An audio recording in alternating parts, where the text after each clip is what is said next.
12 বছর ধরে একটি মামলার তদন্ত শেষ করা যায় না, এটি জাতির জন্যই দুঃখজনক, বিচার ব্যবস্থার জন্যও এটি শকিং।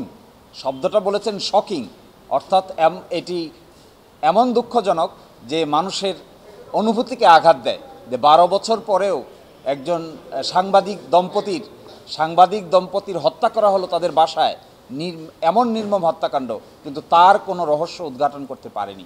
আশা করা যায় আমরা যে সমস্ত ডকুমেন্ট দেখেছি, প্রাইমারিভাবে যে সমস্ত ক্লু সেখানে আছে, অত্যন্ত আশাব্যঞ্জক। আমরা নিশ্চয়ই পরিবারের পক্ষ থেকেও তারা এখন নতুন করে দিক নির্দেশনা পাবেন, এবং সেখানে যদি সেই ক্লুগুলো নিয়ে আলোচনা করা যায়, সুনির্দিষ্টভাবে অগ্রসর করা যায়, তাহলে অবশ্যই এই সময়ের মধ্যেই আশা করা যায় একটি সফল তদন্ত সম্পন্ন করা সম্ভব হবে, এবং রিয়েল কালপ্রিট যারাই আছে, যেখানেই আছে, যে অবস্থায় আছে, তারা আদালতের সামনে হাজির হতে বাধ্য হবে। যতটুকু ডকুমেন্ট এবং যতটুকু কর্মকাণ্ড আমার পক্ষে দেখা সম্ভব হয়েছে, আমার কাছে মনে হয় সদিচ্ছা থাকলে অতীতেও এই তদন্ত সঠিকভাবে সম্পন্ন করে প্রকৃত দোষী ব্যক্তিকে আদালতের সামনে উপস্থাপন করা যেত।